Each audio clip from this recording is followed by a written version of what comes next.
This whole world of behavioral change through design is one of those kind of the most generous, maybe like ambiguous, in terms of ethics, at worst, most exploited and maybe negative effects of designing for engagement at all costs. Welcome to the Cut Your Learning Curve podcast. I'm your regular host, Nate Cooper, and with me this season, I have Eve McKnight as my co-host. In this season of Cut Your Learning Curve, we're sponsored by Swarm, a digital product design agency and management consultancy. Swarm helps you connect the dots and mitigate the risks associated with launching a digital product, website, or idea. Thanks for joining me, Eve. Please go ahead and introduce yourself. Hi, I'm Eve McKnight. I teach about project management all over the United States with my company, Little Owl, and I'm also the Director of Learning here at Swarm. Awesome. Thanks for joining me, Eve. If you're new to the podcast, Cut Your Learning Curve is where we help you rethink how you can learn new skills that benefit your professional career and the projects that you want to develop. So let's jump into the episode.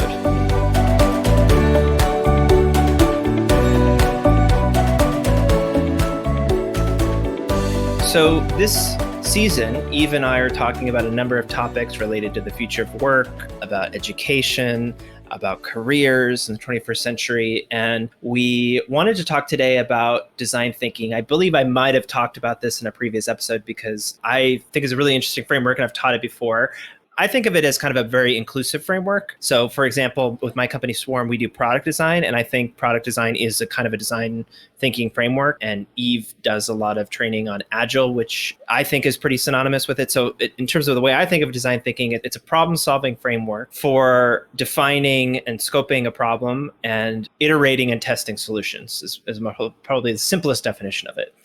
And we can talk through whether my definition fits or not, but we've been starting each episode this season with a question.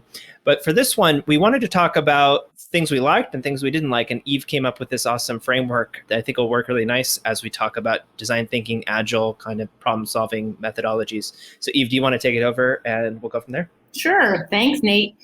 So when Nate and I were discussing this, basically the frame that I thought of was, well, the good, the bad, and the ugly with design thinking. And I guess just starting off with the good. So I do think certainly the idea of product design and thinking about a lot of what I associate it with is really beginning with the end user in mind. And I definitely think Agile, which is a philosophy and a set of ideas that are both practiced at a corporate level and at a project-based level, are really also, as well as Lean, for those of you in the Lean family who really think about that for product development. A lot of this is about, can we really think about our audience and really focus on their needs and iterate rapidly, come up with a prototype of some kind, and then get some feedback from there and go from there. It is certainly in some ways a very radical way to get product out to clients and users in a much more quick way. And certainly, I think is best suited for the modern digital era where getting products out the door, historically industrial age could take years, and in the digital age can take weeks or even days. So I think there's also a speed issue. I certainly think, just as a little background to start, so again, the frame we thought about for today was good, what is effective about it, the bad, and then really, I think some of the stuff that's actually full-on problematic about it, so the ugly. So first of all, the thing that I guess I would say myself is I'm not sure how much of this stuff is actually all that new. I certainly think in the consumer product space, there was a pretty big focus on this, starting in the 1950s, right? When you think about McDonald's, so particularly consumer products, like the way they would both package food products, think about how people consume them, literally with this idea of it being like delightful, like a child opening presents. Morgan Spurlock talks about this in his documentary about McDonald's, that like at a certain point in time, your metabolism even gets affected by the ingredients in McDonald's food. Another big space for this, again, is food products. Like when you think about an Oreo and all the thought that went into the design and the way it is consumed. I do think, however, let's say 1990s roughly, and maybe Nate would disagree, but ballpark that time frame, again, when a lot of these ideas around Agile, Lean, and really management consulting all kind of came to the fore, became a new era for how people talk about design thinking. And I think one of the benefits has been just bringing designers into product development in a much more prominent way. There's this thing, for those of you not familiar, crossing the chasm. So this idea that there's early adopters, and then in crossing the chasm, you reach mainstream audiences. So in some ways, to me, it's really Apple and Steve Jobs that were the ultimate to really cross the chasm with design thinking, right? The whole idea is it's the marriage of art and science. Johnny Ive, who was the chief design officer over at Apple, he's essentially a rock star today. And, I always was really struck when Steve Jobs passed away, which I believe was 2012-ish, 2011, 2012. There were all these memorials to him, and there would be things like 3-year-olds using an iPad. And just the astonishing way they were able to think, and, the idea of using a physical tablet at the time was really new for humanity, for the bulk of us. And, just that it could be that intuitive and that thoughtful. So I definitely think on the good side, one, the field of design suddenly became this much cooler, much more prominent thing. And the space of design, whether it's UX design or visual design, there's these whole subfields, a lot of that became much more prominent. There's a lot more schools that teach this stuff. Nate himself can speak to that, university training. But I think also really thinking about what will the user enjoy and how will the user engage in the physical experience of the product. Maybe as a point of comparison, like a Chevy from 1975, I think a whole lot of people thought that was really not that great a car. And if you had problems with this car, there weren't really much you could do about it. What were you going to do? Write a letter to Chevy? So, and to come into this era where everything can be so much more adaptable. So I certainly think that's part of the advantages. I don't know if there's stuff there, Nate, that you would like Yeah, to talk about. there's a lot there. Yeah, I actually totally agree with your timeline. There's because I have taught design thinking before, there's a field that goes back a lot further into the early part of the 20th century called creative problem solving, which essentially design thinking kind of co-opted. Modern usage of the term design thinking is sort of synonymous with IDEO, but I think you're totally right that it wouldn't have happened if Apple didn't make design such a huge focus. And it just seems like in any example you see when people try to explain a design thinking framework or brand messaging around design, Apple is a really go-to example. So I think you're totally right there. I think in terms of thinking through some of the things you mentioned, I was thinking about this kind of comic meme that I saw earlier in the week, I think. And it's a cartoon, but it was meant to be practical. It said how do you design for autistic people, I think. And it was kind of explaining about how you use simple colors and how you use plain language. And it had this sort of list of things with kind of pictures to go along with it. And then the first comment on that image was to be fair, this is how you should design for everybody. And it was kind of interesting because I think that's kind of a plus that you kind of touched upon, which is that I think the admirable part about thinking about design at a high level and people sort of thinking about what are the possibilities is where it's meant to make things more accessible. It's meant to make things easier to use. You mentioned kind of the iPad being something that even a child can use very easily without being taught. So, and for me, I think because I've kind of interrogated the frameworks a little bit, on every framework, there's always sort of this appeal to mindset and empathy as a starting point, which I think is really admirable, if you take it at face value, which is just this idea that hey, we should be designing for people and we should think about people and we should think about what things they might encounter and what challenges they might have and what problems they might have. And so it's funny how every single, and the frameworks kind of, they're not so much linear, as you know, but typically the first part of any of these things is how do you get in other people's shoes, which is kind of a really radical way of approaching essentially a economic or business problems. Is how do we think, not just think, how do we cram more things people don't need into, and take more money out of their wallet, but how do we think about what are people sort of facing? How do we understand them better? How do we kind of get in their head a little bit? How do we observe what's working, what's not working? So, and then I think one other piece that you touched upon it as well, because lean, I think it's another interesting example of a framework that goes back really far, because lean methodologies, I think car manufacturing, I believe it was Toyota, in the middle part of the 20th century. So again, we think of all this kind of stuff agile and everything happening when the internet started, but all these practices kind of go further back. But lean was very much about efficiency. It's you don't want to have, it just doesn't make sense to have a warehouse full of parts sitting there not being used, so, and Apple is actually, interestingly enough, in this regard, in terms of the supply chain, because Tim Cook, even though I think you're totally right, Steve Jobs was kind of this design guru. It's interesting to see the company post Steve Jobs, but what Tim Cook was actually really good at was the supply chain piece. So like, it's like they basically like streamlined their product offerings. They streamlined what items they would have in stock, all of the parts. They've been flattening out their supply chain. So like even recently they've announced that Apple's going to start making their own chips and things like that. And to just focus on the good part of that, because there obviously is a lot of problematic things in terms of modern industrial practices and stuff. But the potential good that can come out of that is it's focused on reducing waste. So you don't have like a lot of things that aren't necessary clogging up the works, that are causing environmental impact, people throwing things away unnecessarily, So in its sort of pure form, in a way, these methodologies are trying to make it more efficient, hopefully for like the benefit of humanity in the good sense, So Nate, I actually think that kind of ties in perfectly. So 100% agree with everything you're saying, and even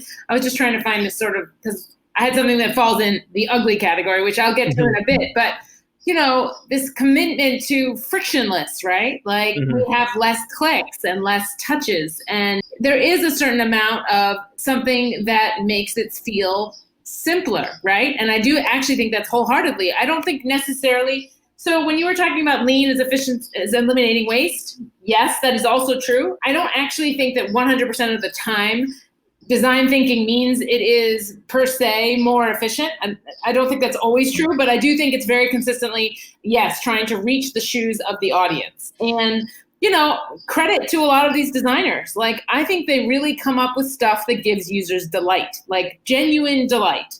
And if you look at a decade now of Apple iPhone commercials, those are really about joy. And I think it's one of the reasons that product has been so phenomenally successful worldwide. I mean, they really do. And fortunately, the further we go, the more it's not only becomes sort of content you consume from a small group of people, but user-generated content that you essentially share with friends and people for better and for worse, because that also gets to sort of a complicated set of issues. But definitely, I think that part is absolutely the part that can be good. I went to a pretty interesting lecture by one of the more senior designers over at Spotify, and Spotify is very famous for all this stuff, and they really are very thoughtful about literally what's your experience when you use each part of this mobile app. And I think there's something to be said for that. So I think we're totally in agreement about that. I would say then the bad, so we're categorizing across these three. And also I think in some ways these designers are doing the best they can. But then I would like to say that no design thinking or empathy really exists outside of a core business model, right? And really today, and something else you said is we're not as many, maybe not as much taking money out of their wallets. You talked about that sort of in individual features. I don't know if that's always true, since a whole lot of software products we have today does have some sort of buy up or sell up kind of opportunity. Right. The model that is relentless is user growth, right? We get users any way, shape, form we can, and we crush competition any way, shape, form we can. There was a great book, I did a little research before this one. There's this great book written sometime, I guess 2019, Winners Take All, the elite charade of changing the world. And they talk about the rich and powerful fight for equality and justice any ways they can, except ways that threaten the social order and their position atop it, right? And they redefine change in winner-friendly ways. They constantly seek to do more good, but never less harm. And I strongly think design thinking sits within that. So yes, there is an empathy to the user that you want to target and has the financial means to support whatever your end product is, but that doesn't necessarily extend to all audiences. I think that's part of the challenge there. And I honestly don't think it's a designer's responsibility to change the world. I mean, it's great if they're in a position to do so, but ultimately they're hired by a firm. And it just shows that, we looked at a couple examples when we were brainstorming for this work, for today's discussion. Nate mentioned a few specific companies. One he talked about was Google, which is certainly famous for doing a lot of interesting design thinking work. Google just hit $1 trillion valuation, is one of these 4 companies that as of Wednesday, so as of yesterday, July 8th, had a record-breaking day with its stock highs, and less than 50% of its workforce is full-time. I mean, it's just astonishing that you have $1 trillion and you still can't pay people full-time. I mean, that's just really striking, right? Another example was IBM, who also has done a lot in this space, and not for nothing. In the 1990s, when IBM, this is from an article about called McKinsey Destroyed the Middle Class in the Atlantic. When IBM laid off masses of workers in the 1990s, they hired back 1 in 5 as consultants. So there is a whole set of other things that are happening. And then to preview what the ugly is when design is in furtherance of business models with unintended and very unfortunate consequences. But in terms of the bad, I don't think design thinking in and of itself will address these inequalities in terms of social and financial. So, Nate? Yeah, no, it's interesting. And I think you definitely nailed what I was thinking of in terms of the criticisms we were talking before we started recording about, like how I've definitely heard a lot of criticisms from kind of an academic perspective. And it's definitely what you said in terms of like, there may be this sort of egalitarian messaging, but in the service of essentially making more money. And it because there isn't any, the thing is that this stuff is not copyrighted or copyrightable, I guess. It's stuff that anybody, IBM, Google, they all have this is our version of this, And so because of that, it's easy to kind of exploit that. And I think you made a good point, which is that like the designers themselves, the people who are kind of the practitioners, I mean, even consultants, I would say, like people who are kind of in the mix in terms of like, they're not necessarily able as an individual to make those moral choices kind of on a broader scale. They're just, even if they are sort of using a framework that is egalitarian, like it can easily be used kind of against egalitarian purposes or like unethically, I guess, or maybe less unethically in some cases than just ambiguously or like without any values kind of put into it. But I was thinking about what you were saying in terms of how the goals of a lot of the companies that use these design practices, they're using designs kind of against maybe against is a strong word. I'm going to use it as like against their customers, because there's Facebook, for example, famously has like people on the staff who look at psychology and employ like gambling kind of methodologies, like things that people use in slot machines to get people to engage more. And there's all kinds of nefarious gaming apps that are known to like just try to like hook people in a way that, really exploits our understanding of kind of like just habit forming and really introducing kind of negative habits for the service of further engagement, like you said, like getting customers or clients or engagement at any cost. One way that this was put to me humorously, I don't know if I've mentioned this on the podcast yet, but like I've been talking a lot in the past month or two with different product designers, just sort of connecting since we're all remote now. And I was talking to one guy and he said this is a famous aphorism, but I'd never heard it myself before, but it's that if you A/B test everything, you end up with porn. I just love that, like, as a kind of a rule, because it's kind of true, is that like if you're only looking at how do we get more people to engage, how do we like at any cost get people constantly using this app or this product without thinking about it, and you're going to end up with exploiting kind of the more ethically ambiguous, kind of baser emotions, things that appeal to habitual psychological, kind of actions without necessarily thinking about the impact that might have on a larger society, that people are becoming less engaged, maybe. There's a really great book called Digital Minimalism. Cal Newport, I think, wrote it. There's this whole movement now, and I'm not sure if this is exactly what you're talking about or if it's a tangent, but there's this whole kind of movement now of people thinking about what is the impact that technology, in terms of this design for engagement, what negative impacts is it having on my personal relationships? And the people who take, in his book, he talks about digital diets, where they sort of remove themselves from using their phone for a certain period of time and then have to force themselves to like have phone calls. And this was before COVID, like meet up for coffee and things like that. And I think that this whole world of behavioral change through design is one of those kind of the most generous, maybe like ambiguous, in terms of ethics, at worst, most exploited and maybe negative effects of like kind of designing for engagement at all costs. Do you know what I mean? Yeah, and I would say, I think we did, or you did kind of fuse the bad, which my argument was just that designers don't really play a role in business models, which I think makes sense operationally. Yeah. And the ugly is really when you take these actually very, very powerful design concepts and use them in the words you just described for exploitative habit forming, which I 100% agree. and again, has actually been around since McDonald's, right? The only difference, and we have a huge obesity problem in this country and worldwide. And actually, there's even like statistics around rising local obesity rates as they expand into fast food production. Big one right now is Latin America. And it's pretty fascinating because cheap food tastes good, but isn't good for you. And so I would totally agree. And I think that's the real risk. And then what you have is you kind of have what you really have is a couple different concepts coming together at the same time. One, you have a political environment, at least here and broadly across the West, that's really encouraging consolidation of organizations, of companies, and really winner takes all. And we see that in many, many industries today. There's been a lot of stripping away of sort of antitrust behavior for a lot of different companies.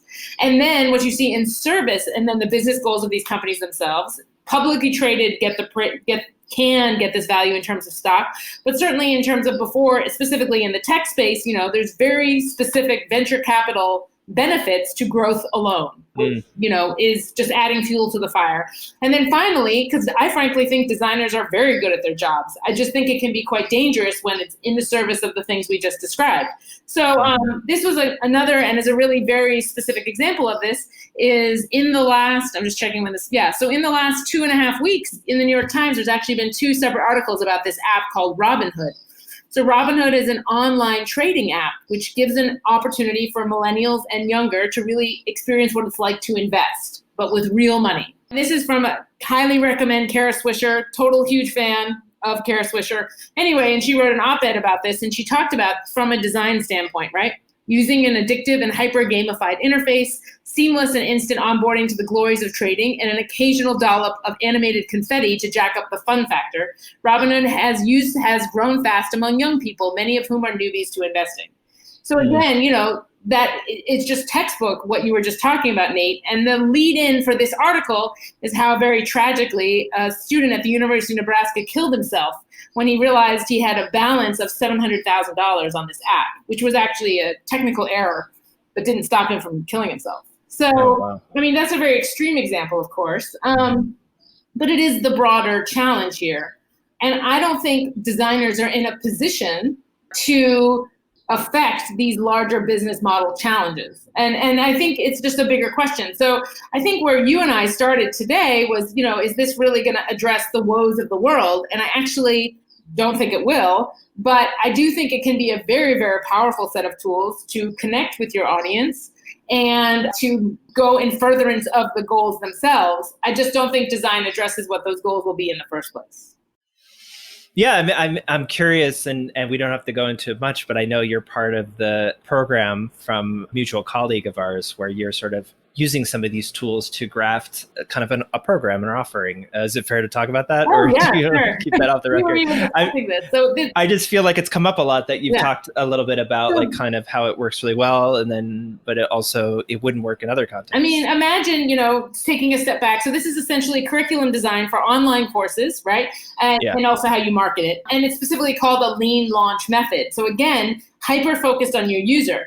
And one of the things that certainly, again, our digital era makes possible is essentially you can find your consumers and ask them a bunch of questions via LinkedIn, via Zoom, via whatever, and actually get real information about them, which pre-internet would have been much, much harder. You would have actually had to physically knock on doors. And so then you really customize your content very specifically around their needs and their problems. So it is, in a way, a similar exercise. There's less about sort of pure graphic design, because it's not quite that, but it's awfully similar in terms of its lineup. And again, I think if you really can figure out what your users want, this could be a really powerful way to address their needs. I certainly think the field of education overall is not keeping up with the needs of the workforce, which Nate and I discussed in a different podcast. And so this can be very powerful for that. That said, there aren't really guardrails. So if somebody comes in and there's a lot of people in the anti-vax community who are very convinced that anti-vax is right, despite overwhelming science evidence to the contrary. And, I could see them using this exact method to promote those ideas, find their audience, and, the knockdown effect is that they get hurt. And, something you mentioned in this earlier section, Nate, you said sort of the end game of all A/B testing is porn, right? Isn't that what you said? Yeah, that was kind of an aphorism that I was told. And I would argue the end game of really heavy digital usage is invariably digital diets, which you also mentioned. I mean, that Right. seems to always be the end game. So what's kind of interesting too is that at a certain point, it can be so habit forming that then we consciously step away. And the leaders in doing this, ironically, is Silicon Valley itself.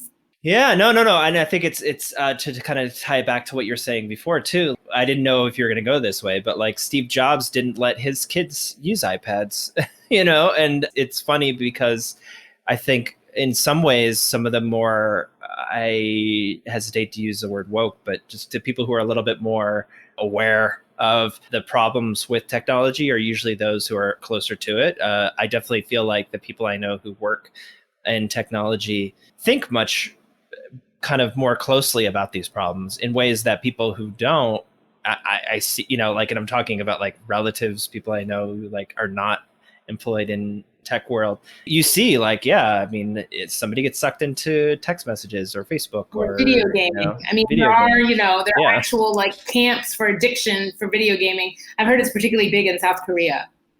Wow. And Steve Jobs, exactly. What I've at least read is that, it actually tends to be the leaders of tech companies who are the most stringent with their own children with regards to all of these screens. Some of the most popular schools out in California are schools where no screens are allowed. And there was a kind of hilarious piece or two about how people essentially now spy on their nannies to ensure that the nannies aren't using any screens in front of their children. And then in a way, just again, wow. If in a way history is repeating itself, this is more or less exactly the arc that McDonald's took, right? When it first started, it was incredibly innovative. And it was this boon to society. And certainly at the time, it was bringing meat to the masses. Because not that long ago, historically, you couldn't even afford to eat meat more than once a week. It was just too expensive. Right. And suddenly it's available to everyone. And then we see overconsumption, and the people who restrain from that overconsumption historically are at these higher income levels.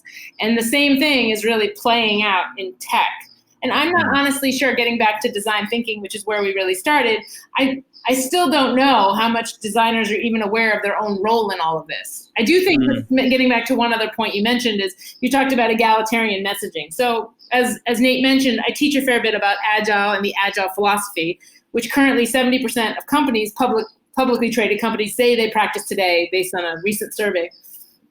And a lot of what the original Agile was basically a set of ideas invented by 17 software developers at a ski conference.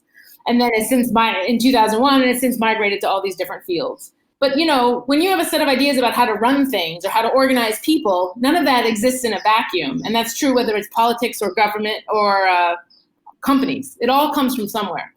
And, I do believe a lot of the people who originally were involved in the internet, when you really think about the 90s and who it was available for, and again, there was certainly, income and race and gender that definitely played a role in all of it. But I do feel like a lot of those original people really did believe in a lot of libertarian values. The idea that if we have less constraint, there will be more shared by all of us.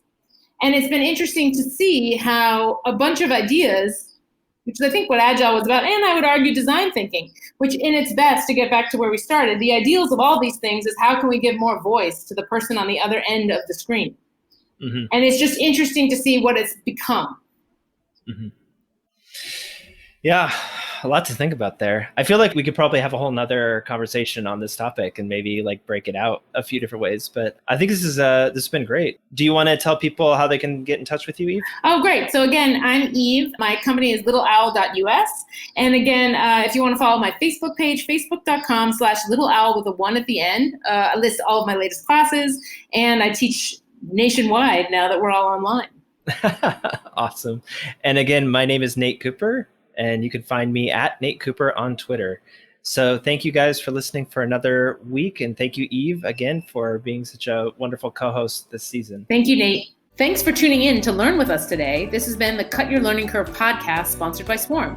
Don't forget to go to swarmnyc.com/learn. There you can sign up for our email newsletter and connect with us on social media. Thanks, Eve. And again, my name is Nate Cooper. Thank you for listening. I hope you have a great day and happy learning.